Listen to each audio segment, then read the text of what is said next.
मरनाडमध्ये bogus मतदानासाठी आलेल्या 174 महिलांवर गुन्हे। भिवंडीतून बोगस मतदानासाठी महिला अंबरनाथमध्ये आल्याची माहिती।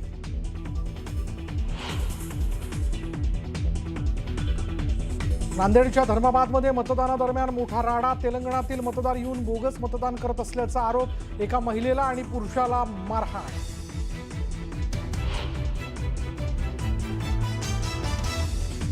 भाजप शिवसेनेचं जागा वाटप अंतिम टप्प्यात। ठाकरे बंधू युतीची घोषणा कधी करणार याची महायुतीला प्रतीक्षा।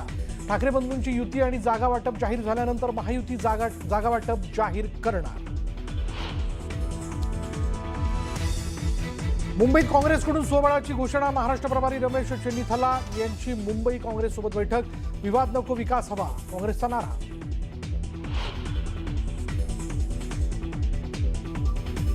मुंबई निवडणूक शिवसेना आणि भाजप महायुती एक दिलानं लढणार। शिंदे आणि शेलारांची 1 तास चालली बैठक, तर राष्ट्रवादीच्या तटकरींचीही घेतली शेलारांनी भेट। मुंबईचं समीकरण बदलण्याची शक्यता।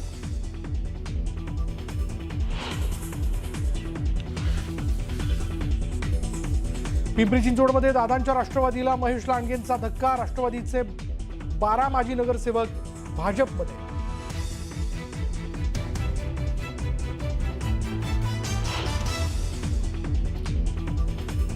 घाटकोपरमध्ये भाजप आमदार पराग शहा यांची रिक्षा चालकाला मारहाण। वाहतुकीचे नियम मोडल्यानं पराग शहा आक्रमक। सोशल मीडियावर व्हिडिओ व्हायरल। काँग्रेसने स्वबळावरती लढण्याचा निर्णय घेतलेला आहे। भाजप, दोन्ही शिवसेना तसंच मनसेच्या विरोधात काँग्रेस लढणार असल्याची घोषणा काँग्रेस प्रभारी रमेश चेन्नीथलांनी केली आहे। मुंबईचा पाहिजे तसा विकास झाला नसल्याचं म्हणत त्यांनी काँग्रेसला एक संधी देण्याचं आवाहन देखील केलं आहे। राष्ट्रवादीचे प्रदेशाध्यक्ष सुनील तटकरे आणि भाजपाचे मुंबई निवडणूक प्रभारी आशिष शेलार यांची भेट झाली।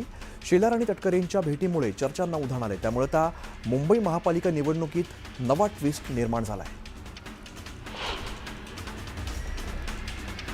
आशिष शेलारांनी एकनाथ शिंदेंची भेट घेतली। भेटीमध्ये दोन्ही नेत्यांनी 1 तास चर्चा केली, त्यामुळे मुंबई पालिकेचं समीकरण बदलण्याची शक्यता आहे। मुंबई निवडणूक शिवसेना आणि भाजप महायुती एक दिलानं लढणार आहे। पिंपरी चिंचवडमध्ये राष्ट्रवादीला मोठा धक्का बसलाय। शरद पवारांच्या पक्षाच्या 20 माजी नगरसेवकांनी भाजपामध्ये प्रवेश केलाय। माजी महापौर, स्थायी समिती अध्यक्षही पवारांची साथ सोडतायत। संजोग वाघेरे, प्रशांत चितोळे आणि विनोद नढे यांनी भाजपामध्ये प्रवेश केलाय।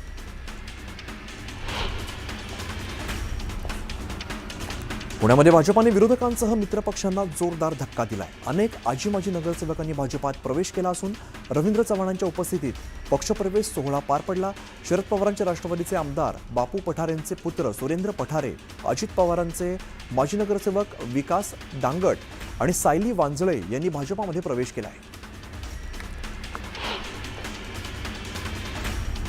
पुण्यात एकनाथ शिंदे यांच्या शिवसेनेतील नाराज पदाधिकाऱ्यांची बैठक पार पडली। रवींद्र धंगेकर यांच्या उपस्थितीत बैठक झाली असून पुणे महापालिका निवडणुकीत भाजपासोबत युती नको अशी मागणी यावेळेला करण्यात आली।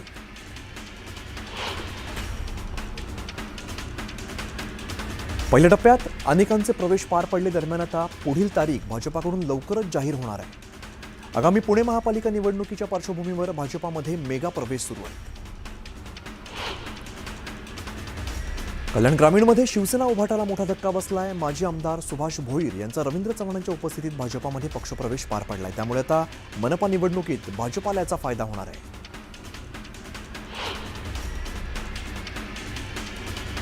कुटुंबातील असक्रिय सदस्यांना तिकीट देऊ नका असं पत्र संजय उपाध्याय यांनी फडणवीसांना दिलंय। पक्षातील निष्ठावंतांना संधी द्या असंही संजय उपाध्याय म्हणाले।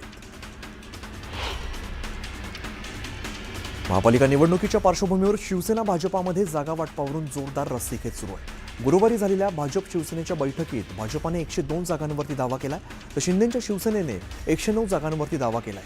2017 मध्ये जिंकलेल्या 82 जागा आणि ज्या जागांवरती भाजप दुसऱ्या क्रमांकावरती होती त्या जागांवर देखील भाजपानं दावा केलाय।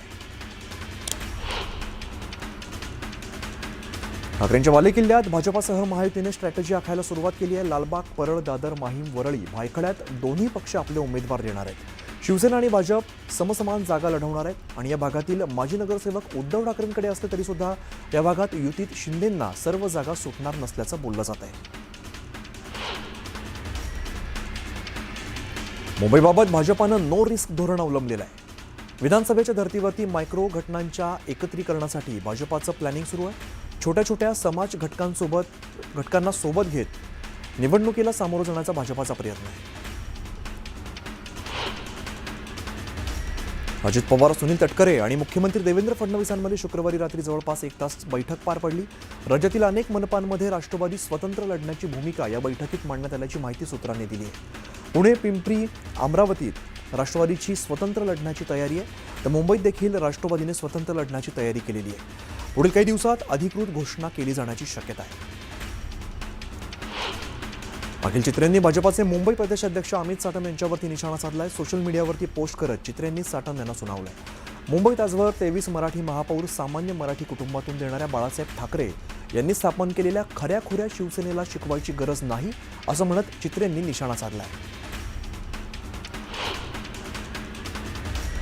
मुंबई महापालिकेच्या फेरपडताळणीमध्ये आतापर्यंत 1,68,000 दुबार मतदार आढळले.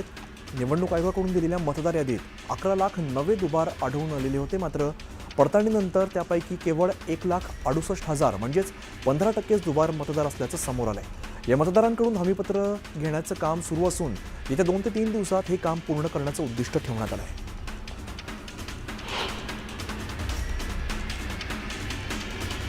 आमदारकी वाचवण्यासाठी माणिकराव कोकाटे सर्वोच्च न्यायालयात दाद मागणार आहेत.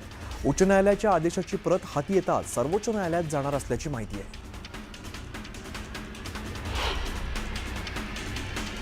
अंबरनाथमध्ये बोगस मतदानासाठी आलेल्या 174 महिलांवरती गुन्हा दाखल करण्यात आलेला आहे.